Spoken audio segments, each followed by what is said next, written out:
My brother accused me of faking my disability. Get up. It pushed me. But my doctor spoke 5 words stopped everything. He sued him for $150,000. From the moment I first opened my eyes, life hinted at challenges that would soon define my journey. My documented disability, identified through relentless runs of tests and hospital visits, became a silent companion throughout my early years. I remember the gentle yet uncertain tone in which my parents explained my condition, and the clinical precision with which doctors recorded every symptom. While others saw labels and limitations, my world was a combination of care and misunderstanding. In school, classmates treated me with a blend of concern and pity, and teachers often adjusted their expectations. Every medical procedure, every physical therapy session, and every carefully noted observation in my records formed an indelible archive of my struggle. Even as I learned to adapt to restrictions imposed by my body, I also discovered an inner strength I never knew I possessed. It felt as though every documented detail was not only a medical record but also a quiet declaration: I exist, I matter, and I will not be dismissed. In those formative moments, the power of facts became my shield. I took to maintaining a journal where every doctor's note, every prescription detail, and every conversation about my progress was recorded. This habit, born out of necessity and nurtured by repeated disbelief from those around me, laid the foundation for a lifetime of advocacy. My early childhood was thus shaped by a constant balancing act between vulnerability and resilience, a journey where my truth was etched in ink and verified by professionals. Even when unkind whispers suggested that I was merely exaggerating, every written record affirmed my reality. That crucial period taught me that the truth, when formally documented, stands as an unyielding testament to one's personal journey. Growing up was a lesson in contrasts, a tapestry woven from threads of love, support, and subtle doubt. Within the walls of our home, my parents provided unwavering care, yet the outside world often questioned the extent of my disability. School corridors buzzed with whispered speculations, and even well-meaning relatives sometimes cast sideway glances filled with skepticism. Despite these undercurrents, I navigated classrooms and playgrounds armed with passion and determination. Every day offered a new challenge, whether it was managing physical limitations during sports or overcoming stigmas that seemed as real as my documented medical records. I learned early on that every achievement was twice as sweet when it was challenged by the need to prove it. Sitting in quiet corners during long therapy sessions, I scribbled down notes on my progress, the names of helpful caregivers, and even the doubters' offhand remarks. Documentation became my silent rebellion against those who questioned my capacity. I began to see that while emotions might betray me, facts would always speak clearly. Each test result, each certificate of therapy completion, and even each sympathetic nod from a teacher reinforced that my struggles were real and that my strength was remarkable. Over time, I cultivated a routine of reviewing every document, every medical report, ensuring that nothing was left unrecorded.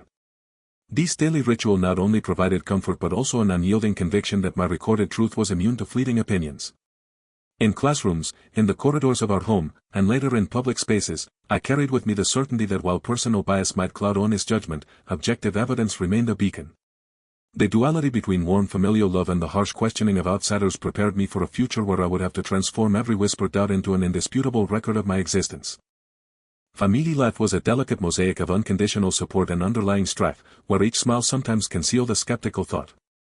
I grew up in a home where my documented disability was both the focus of compassionate care and an inadvertent source of tension among relatives. My parents, ever the pillars of love and hope, fought every day to ensure that I never felt diminished by my condition. However, amidst the displays of overt care were quieter moments when a family relative or even an acquaintance let slip that I was exaggerating my limitations or inventing my struggles for attention. Such moments, fleeting yet piercing, ignited a slow-burning inner determination to prove my reality. I started meticulously documenting every interaction, from supportive gestures to the more cynical offhand remarks. Observing the undercurrents at family gatherings and dinner tables, I realized that even those who loved me sometimes harbored doubts born of ignorance rather than malice. Each record, every carefully archived medical report, and each testimony from an observer became a brick in the fortress of my self-esteem. While the loving side of my family celebrated my small victories, the shadows of doubt taught me to stand resolute. I learned to transform uncertainty into motivation and skepticism into documented facts, bolstering my resolve. Every recorded detail became a part of my personal narrative, a narrative that could not be rewritten by mere words or fleeting impressions. Those early experiences of mixed support carved within me a deep understanding of the power inherent in evidence.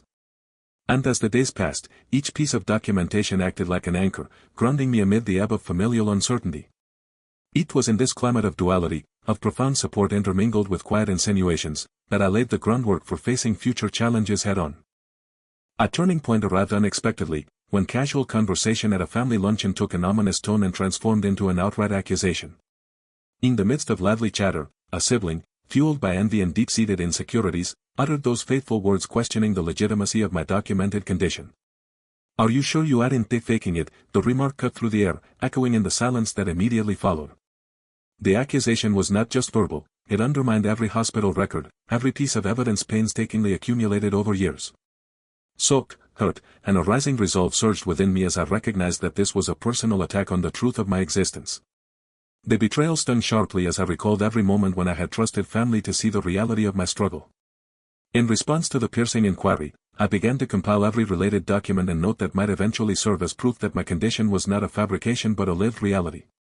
Each medical certificate, each doctor's note, and every supportive testimonial from friends and caregivers became a page in my personal defense. In that charged moment, I decided that silence would no longer be my ally, rather, every word of disbelief would be confronted by recorded facts. The collective weight of their skepticism ignited a fire within me, to be seen not as a subject of undue pity or cruel mockery, but as an individual defined by unassailable truth. Determined to have my lived experience recognized, I vowed to fortify my defenses with documented proof. This incident thus became the catalyst for a journey of legal and personal vindication, a journey that would eventually lead to times when even the sharpest accusations could be met with a quiet, confident assurance rooted in facts. As the doubts of others began to weave their way into the fabric of family interactions, I took to embracing the habit of documenting every detail with unwavering precision. I recognized that any lapse in recording could be used to paint my struggles as mere fabrications. I carried a small notebook during family events and social gatherings, meticulously noting every comment, every dismissive glance, and every half-hearted inquiry about my condition. Each documented moment was more than a record, it was a defense, a proof against the persistent insinuations that my disability might be overblown or even entirely feigned. With every encounter, I grew more adept at converting private doubts into public evidence. I filed away copies of doctors' reports and maintained a digital archive of therapy schedules, prescriptions, and medical updates. Over time, this practice became a quiet ritual of affirmation, a declaration that my truth was firmly recorded and indelible. Even when the criticism was subtle, the act of writing it down transformed it into a tangible challenge that I could later dismantle with overwhelming facts. This phase of my life was marked by the understanding that documented logic stood as a bulwark against unwarranted emotional claims. I began to see that while some family members might be swayed by unfounded bias, the objective reality of clinical evidence could never be so easily dismissed. In every recorded detail lay the promise of vindication, a promise that my life's narrative would one day be defended not by mere opinions, but by verifiable truth. Each handwritten note, every carefully stored record, transformed the whispers of doubt into an irrefutable testament to my reality. The simmering tension reached an unexpected crescendo during a large family gathering that had seemed destined for warmth and celebration. The house buzzed with the pleasant clamor of relatives reunited after long intervals apart. Laughter filled the rooms, and conversations meandered between light-hearted reminiscences and current life updates. Yet, beneath the festive atmosphere lay an undercurrent of unaddressed grievances, resentments nurtured over years of carefully concealed doubts about my disability. Amid the sharing of stories and nostalgic recollections, the steady pulse of familial affection was suddenly disrupted. One moment of levity turned into an indelible memory when a relative, emboldened by bottled-up skepticism, demanded an embarrassing physical demonstration of my ability. "Get up," came the terse command, delivered without prelude, as if rehearsed. The abrupt order and subsequent shove sent a jolt across the room, silencing conversations and drawing every eye to me. In that instant, the hidden bias seemed to leap from under the surface. The physical assault was a painful punctuation to an era of doubts, a cruel reply to years of subdued disbelief. Shock and humiliation mingled with an emerging fierce resolve. In the heavy silence that followed, I realized that the moment demanded not only endurance but definitive action. I began to mentally catalog every detail, the exact tone of the command, the expressions of bystanders, and the unmistakable shock on my agressor's face when confronted by the consequences of his actions. This incident, a sudden eruption of long-held resentment, galvanized my determination to fight back, not solely for justice, but to reclaim my personal narrative. Every measured detail was etched into my memory and later immortalized in the records that I steadfastly maintained, a bulwark against future challenges to my dignity. In the wake of that fateful family event, the immediate shock slowly gave way to deep introspection. I sat amidst the fragments of a fractured gathering, feeling both the physical sting and the emotional ache of betrayal. More than just the act of being pushed, the incident represented a culmination of years of quiet dismissal and baseless accusations. With trembling hands, I began to gather evidence. Witnesses who had been silent in the moment suddenly offered their recollections, a testament of shock and disbelief at the unexpected outburst. Among them were family members who, though hesitant at first, confirmed the agressor's actions and the exact sequence of events. Every detail, including the tense exchange that followed and the pained look on my face, was meticulously noted. This activity of documentation became not just a survival tactic but a declaration of my right to be acknowledged as real and deserving of respect. While my immediate circle reeled from the incident, I recognized that the real battle had just begun. He approached my trusted doctor, whose calm and measured intervention during the altercation had momentarily halted further harm.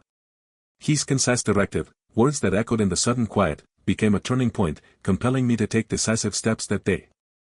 Driven by the need to transform anger into actionable proof, I began to compile not only immediate eyewitness accounts but also subsequent professional evaluations of my injuries. Each report and each testimonial was added to a growing dossier, a testament built on the belief that evidence, rather than mere emotions, would prevail in proving my truth. Amid the turmoil, I steeled my resolve, knowing that I must rely on documented facts to challenge the pervasive cloud of doubt that had long haunted my family interactions. As the ramifications of that violent moment began to ripple through the days that followed, a much-needed intervention arrived unexpectedly. A trusted physician, well-respected in both his professional and personal circles, stepped forward with an assertive calm that momentarily restored order. On that day, his voice, coupled with the authority of his experience, resonated deeply. "Stop. You risk permanent injury," he declared firmly when he witnessed the aftermath of the altercation, his words punctuating the silence that had descended upon the room.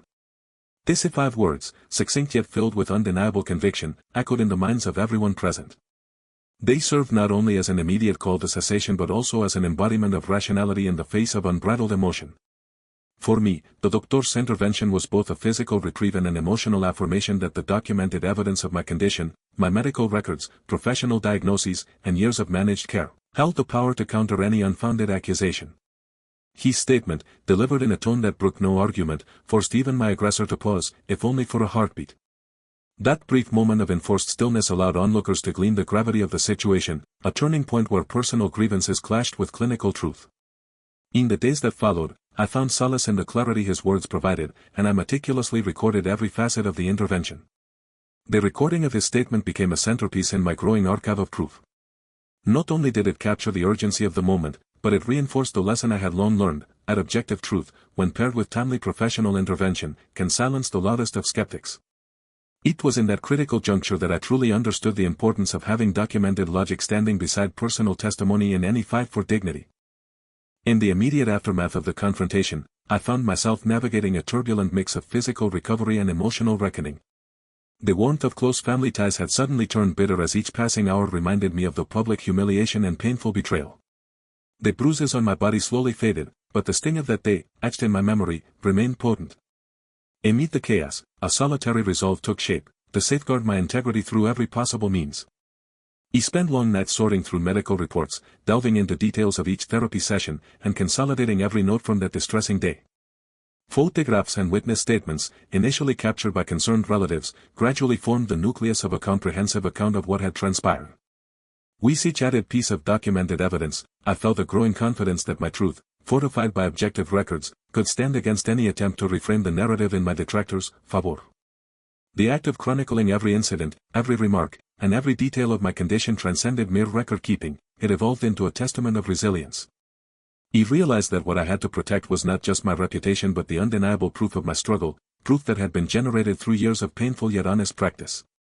Amid this process of external documentation, I also turned inward, gathering strength from within a resolve that knowledge and proof, rather than unchallenged accusations, would ultimately prevail. That dark period, filled with lingering doubt and familial discord, thus marked the commencement of a renewed commitment to my personal rights and dignity. Every careful chronicle, every word recorded, was a promise to myself. My truth was unchangeable, and no honest dismissive skepticism could ever alter the documented reality of my life. Realizing that confronting the injustice meant stepping into an arena governed by legal intricacies, I resolved to secure proper counsel at the earliest opportunity. My consistent documentation, the meticulous records, photographs, and sworn witness statements, had amassed into an undeniable dossier that now needed the backing of experienced legal guidance. The legal consultation was both daunting and empowering. Seated across a polished desk, I explained every detail of the incident and described how deep-seated familial biases had manifested into a physical assault that not only hurt me physically but threatened to tarnish my truth. My attorney carefully reviewed each document, emphasizing that the precision of my records would serve as compelling testimony in court. He underlined that although emotions had driven many of my detractors, it was the objectivity of legal evidence that would ultimately form the backbone of my case. Together, we strategized a path forward, one that involved organizing every piece of evidence in strict chronological order and preparing for the inevitable challenges posed by the opposition. The importance of timely legal intervention, he noted, could not be overstated. Early counsel was essential to ensure that every pertinent detail remained untainted by time or memory.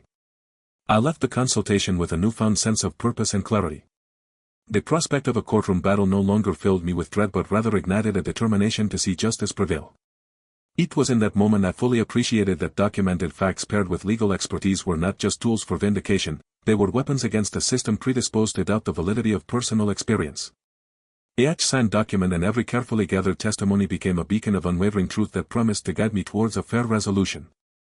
The trial became a crucible where objective facts collided with stubborn familial prejudice.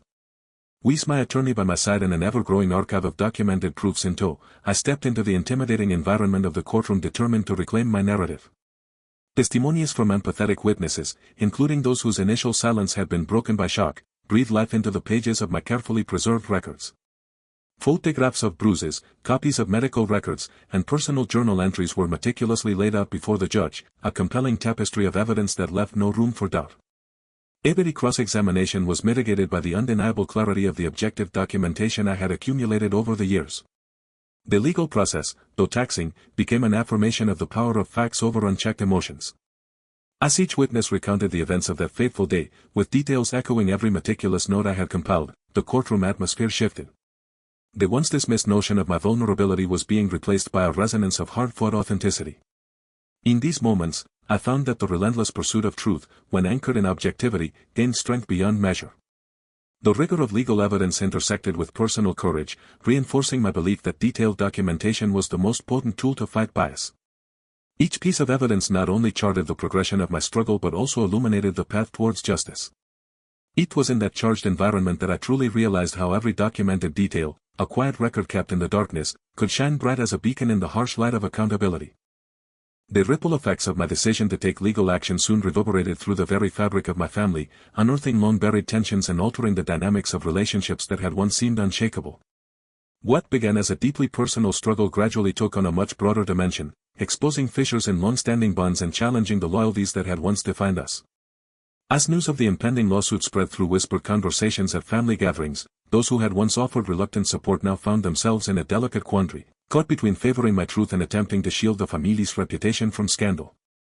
The days following the legal announcement were fraught with an undercurrent of unspoken discontent and an ever-present fear of repercussions.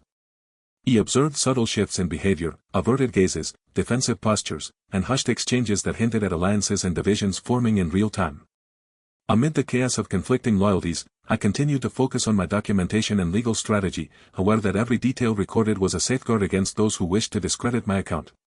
The courtroom proceedings, now public knowledge, served as a mirror reflecting not just my personal battle but also the collective struggle within our family to reconcile truth with deeply ingrained prejudices. And while I bore the weight of estrangement and disappointment, I also clung to the hope that this confrontation might usher in a much-needed period of healing and acknowledgement, one where acceptance could slowly replace suspicion and familial bonds could be mended through the hard-won victory of undeniable truth. As the long, drawn-out legal process reached its decisive moment, the culmination of years of documented truth, silent suffering, and relentless resilience was finally recognized in a court of law. The atmosphere in the courtroom was one of tense anticipation, a fragile balance between the pursuit of justice and the inevitable exposure of painful familial realities. Every piece of evidence I had painstakingly compiled, every recorded conversation and carefully preserved document, stood as a testament to a lifetime fought in the shadows of doubt. The testimony of witnesses, ranging from empathetic friends to family members whose eyes had seen much yet spoken little, resonated with a clarity that dismantled the rather meager counterarguments presented by those who denied the veracity of my experiences. As the judge emphatically detailed the merits of the case, there was a moment when the seemingly insurmountable gulf between documented reality and familial skepticism was bridged by the unyielding power of indisputable evidence. The verdict, $150,000 awarded in recognition of both the physical harm inflicted and the deep emotional distress endured, was not merely a settlement, it was the triumph of factual precision over baseless accusations. In that moment, every tear shed, every silent hour spent meticulously chronicling the truth had found its place in the justice of the day. Though the legal battle had etched itself permanently into the fabric of my life, it also affirmed that truth, when guarded and presented with unwavering determination, could alter the course of destiny and silence even the loudest skeptics. In the quiet aftermath of the verdict, when the echoes of the courtroom battles had subsided and a tentative peace began to settle over my everyday life, I found myself standing at the precipice of a new beginning. The resolution of the case, while leaving its indelible mark on my emotional and physical being, also served as a catalyst for personal rebirth. The awarded compensation serving both as a financial reprieve and a solemn acknowledgement of my relentless fight against ingrained familial doubt, I began to rebuild my life around a foundation of hard-earned truth and hope. Every document that had once been a source of anxiety transformed into a precious beacon of validation. I sought solace in the small, everyday moments, quiet mornings watching the sunrise, gentle conversations that no longer trembled with unspoken accusations, and moments of introspection that allowed me to appreciate the journey from silent suffering to public vindication.